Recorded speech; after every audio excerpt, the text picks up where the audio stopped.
चला तर आता मी इथे बनवते मस्त असा ओल्या खोबऱ्याच्या करंज्या. त्यासाठी इथे पहा ओल्या नारळाचा चव आहे.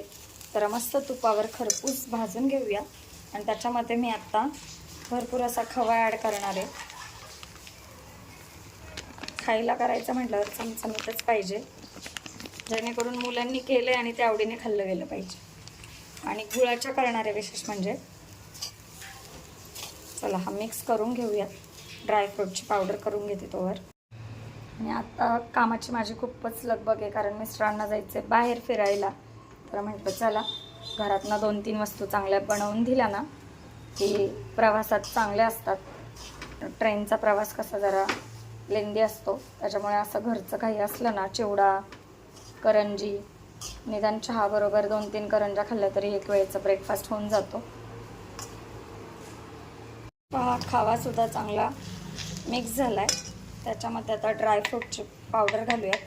मुलं दाताखाली आले ना काजू बदामाचे काप, हे खात नाहीत, त्याच्यामुळं वेलचीसोबत हे सुद्धा वाटून घ्यायचं आणि टाकायचं. आणि आत्ता ॲड करायची आपल्याला गूळ पावडर. छान मिक्स करून घेऊयात. साखरेपेक्षा गूळ पावडर ठेवायची चांगली. आता मी गॅस बंद करते.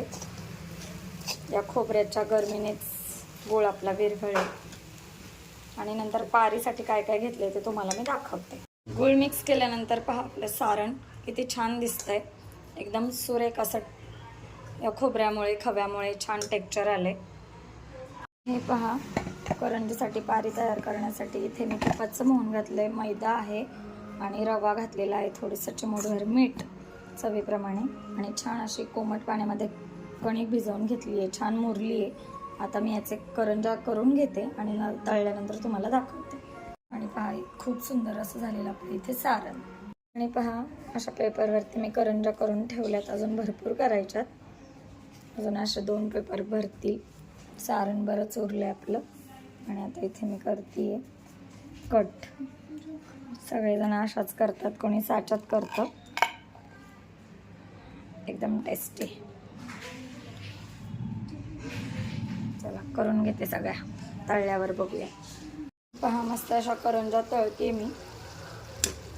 इथे काही तळून झालं, एकदम छान होतं त्या करंजा. तुम्ही सुद्धा नक्की करून पहा. आणि व्हिडिओ आवडला तर आपल्या चॅनलला लाईक, शेअर, सबस्क्राईब करायला विसरू नका. टिश्यू पेपरवर काढून ठेवते मी, कारण गरम आहेत, पाणी सुटायला नको. तर कशा झाल्यात करंजा कमेंट थ्रू नक्की सांगा.